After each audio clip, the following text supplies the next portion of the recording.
ओम शांति। आज 29 जून 2026 के सोमवार के प्रातः मीठी मीठी मधुवन मुरली के बाप दादा के मधुर ईश्वरीय महावाक्य सुनते हैं।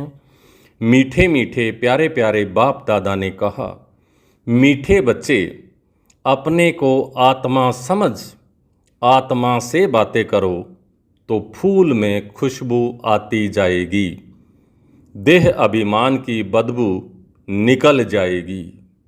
प्रश्न है, अपनी खुशबू चारों ओर फैलाने वाले सच्चे फूल व परवाने कौन हैं?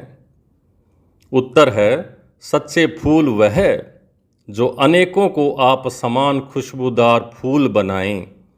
श्रीमत पर चल क्षमा पर जल मरने वाले अर्थात पूरा पूरा बलिहार जाने वाले, जीते जी मरने वाले सच्चे परवानों की व ऐसे फूलों की खुशबू स्वतः ही चारों ओर फैलती है।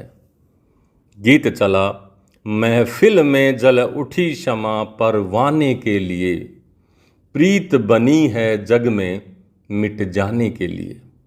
ओम शांति। जैसे परवानों ने गीत सुना, परवाने कहो व फूल कहो बात एक ही है। बच्चे समझते हैं हम सचमुच परवाने बने हैं या सिर्फ फेरी पहनकर चले जाते हैं। क्षमा को भूल जाते हैं। हर एक को अपनी दिल से पूछना है कि हम कहाँ तक फूल बने हैं और ज्ञान की खुशबू फैलाते हैं। अपने जैसा फूल किसको बनाया है, यह तो बच्चे जानते हैं। ज्ञान का सागर बाप है, उनकी कितनी खुशबू है। जो अच्छे फूल व परवाने हैं उनकी ज़रूर अच्छी खुशबू आएगी। वह सदैव खुश रहेंगे। औरों को भी आप समान फूल व परवाने बनाएंगे। फूल नहीं तो कली बनाएंगे। पूरे परवाने वह हैं जो जीते जी मरते हैं, बलि चढ़ते हैं अथवा ईश्वरीय औलाद बनते हैं। कोई साहूकार किसी गरीब के बच्चे को गोद में ले लेते हैं तो बच्चों को उस साहूकार की गोद में आने से फिर वही माँ बाप याद आते रहते हैं और गरीब की याद भूल जाएगी। जानते हैं कि हमारे माँ बाप गरीब हैं, परंतु याद साहूकार माँ बाप को करेंगे जिससे धन मिलता है। साधु सन्यासी आदि हैं, वह साधना करते हैं मुक्ति धाम में जाएं। सब मुक्ति के लिए ही पुरुषार्थ करते हैं, परंतु मुक्ति का अर्थ नहीं समझते। कोई कहते हैं ज्योति ज्योत समाएंगे, कोई समझते हैं पार निर्वाण धाम जाते हैं। निर्वाण धाम में जाने को ज्योति में समाना या मिल जाना नहीं कहा जाता। तुम समझते हो हम दूर देश के रहने वाले हैं, इस गंदी दुनिया में रहकर क्या करेंगे। बच्चों को समझाया है, जब कोई से मिलो तो यह समझाना पड़े कि यह बना बनाया ड्रामा है। सतयुग त्रेता द्वापर कलयुग फिर है संगम युग। यह भी समझाया है, सतयुग के बाद त्रेता का संगम होता है, वह युग फिरता है और यह कल्प फिरता है। बाप युगे युगे नहीं आते जैसे मनुष्य समझते हैं। बाप कहते हैं जब सब तमो प्रधान बन जाते हैं, कलयुग का अंत होता है, उस कल्प के संगम पर आता हूँ। युग पूरा होता है तो कलाएं कम होती हैं। यह तो जब पूरा ग्रहण लग जाता है तब मैं आता हूँ, मैं युगे युगे नहीं आता हूँ। यह बाप बैठ परवानों को समझाते हैं। परवानों में भी नंबरवार हैं। कोई तो जल मरते हैं, कोई फेरी पहनकर चले जाते हैं। श्रीमत पर तुम ही चल सकते हो। अगर कहाँ भी श्रीमत पर न चले तो माया पिछाड़ती रहेगी। श्रीमत का बहुत गायन है। श्रीमत भगवत गीता कहा जाता है। शास्त्र तो बाद में बैठ जिन्होंने बनाए तो उस समय बुद्धि रजो होने के कारण समझा कि श्री कृष्ण द्वापर में आया। मैं आता ही तब हूँ जब आदि सनातन देवी देवता धर्म प्राय लोप हो जाता है, बाकी सब धर्म रहते हैं। ऐसे नहीं कि वह देवता धर्म वाले मनुष्य गुम हो जाते हैं, परंतु यह भूल जाते हैं कि हम देवी देवता धर्म के थे। अपना हिंदू धर्म कह देते हैं। यह भी ड्रामा में नूंद है। जब भूलें तब ही तो फिर मैं आकर देवी देवता धर्म की स्थापना करूं। यह एक ही बाप है जो आकर दुख धाम से सुख धाम का मालिक बनाते हैं। तुम कहेंगे अभी हम नरक के मालिक हैं, दुनिया को तमो प्रधान तो बनना ही है, सब पतित हैं तब तो पावन के आगे जाकर नमस्ते करते हैं। अब बाप कहते हैं सिर मत पर चलो, जन्म जन्मांतर का बोझा सिर पर बहुत है, नहीं तो त्राही त्राही करना पड़ेगा। वह तो समझते हैं आत्मा निर्लेप है, परंतु नहीं, आत्मा ही सुख दुख देखती है, यह कोई समझते नहीं। बाबा बार बार समझाते हैं मंजिल बहुत भारी है, इस समय तुम पुरुषार्थ करते हो जबकि दुखी हो। जानते हो सतयुग में हम बहुत सुखी रहेंगे, वहाँ यह पता नहीं रहेगा कि हमको फिर दुख धाम में जाना है।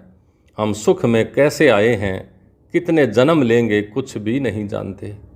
अभी तुम जानते हो तो उच्च कौन ठहरे। तुम ईश्वर की औलाद होने के कारण जैसे ईश्वर नॉलेजफुल है, ऐसे तुम भी नॉलेजफुल ठहरे। अभी तुम ईश्वरीय औलाद हो, परंतु नंबरवार कोई तो बड़े मस्त हैं, समझते हैं हम बाबा की मत पर चलते रहते हैं, जितना मत पर चलेंगे उतना श्रेष्ठ बनेंगे। बाप सम्मुख बैठ बच्चों को समझाते हैं, बच्चे दे अभिमान छोड़ दो, देही अभिमानी बनो, निरंतर याद करो, बाप तो सदैव है ही सुखदाता।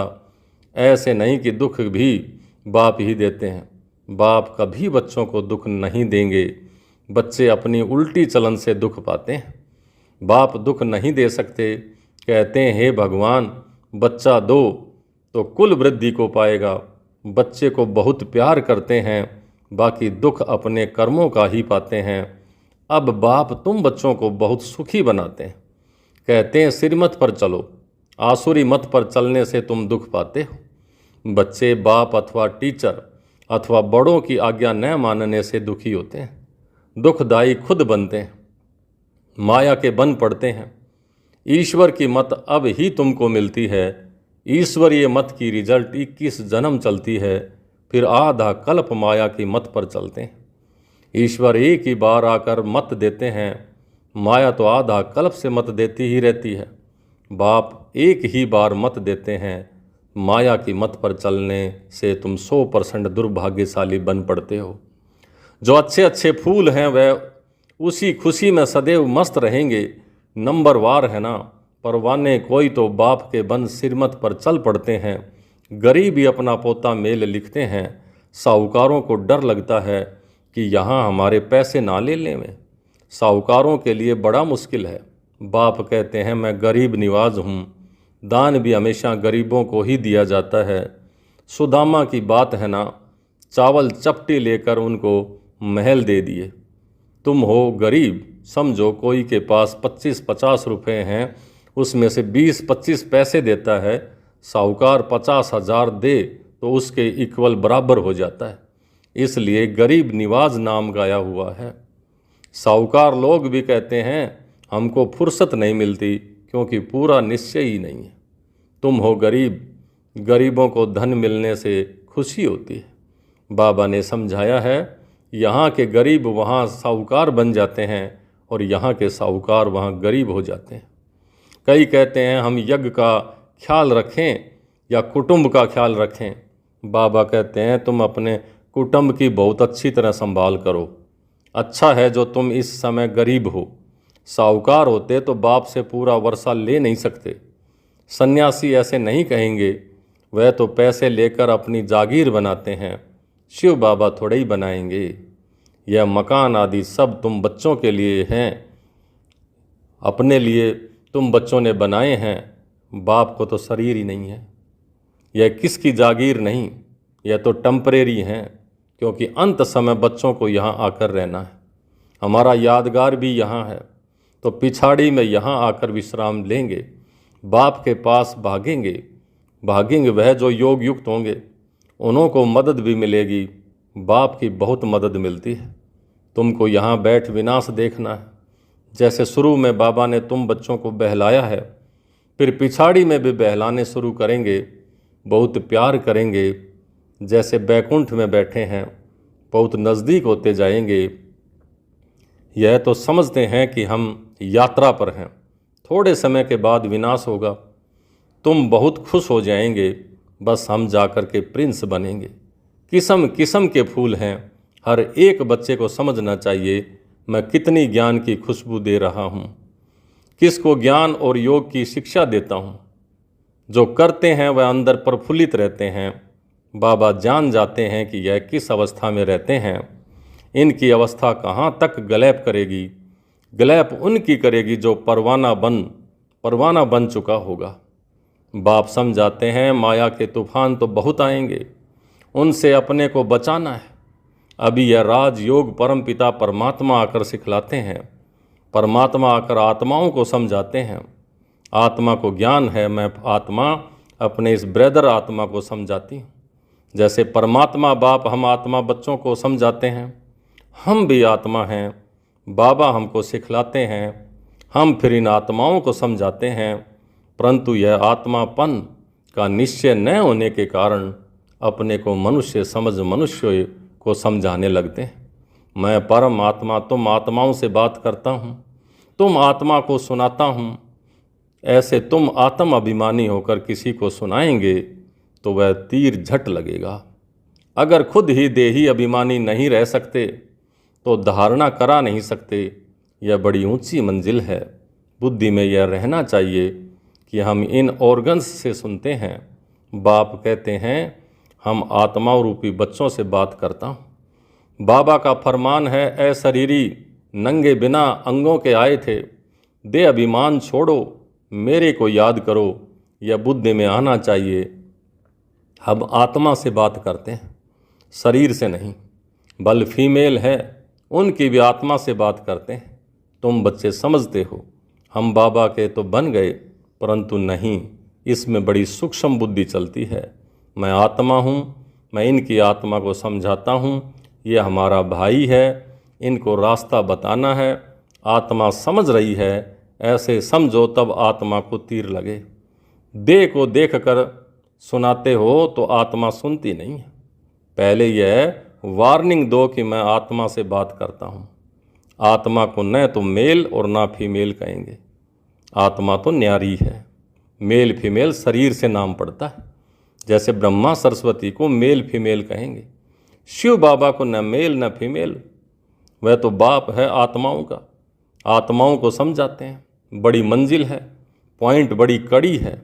आत्मा को इंजेक्शन लगाना है तब देह अभिमान टूटता है, नहीं तो खुशबू नहीं आएगी, ताकत नहीं रहेगी। बात बहुत छोटी है। हम आत्मा से बात कर रहे हैं।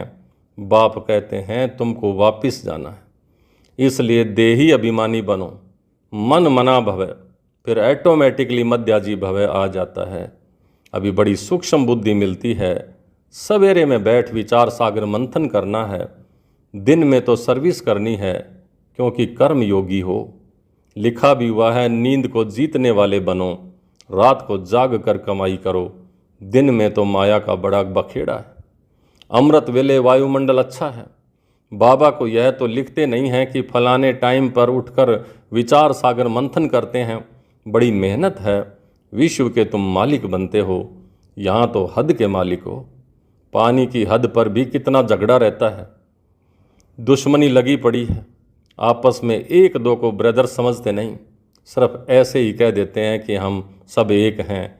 एक तो हो न सकें, अनेक आत्माएं हैं, सबका अपना अपना पार्ट है। तुम यहाँ बैठे हो, कल पहले भी बैठे होंगे। पत्ता हिला ड्रामा अनुसार।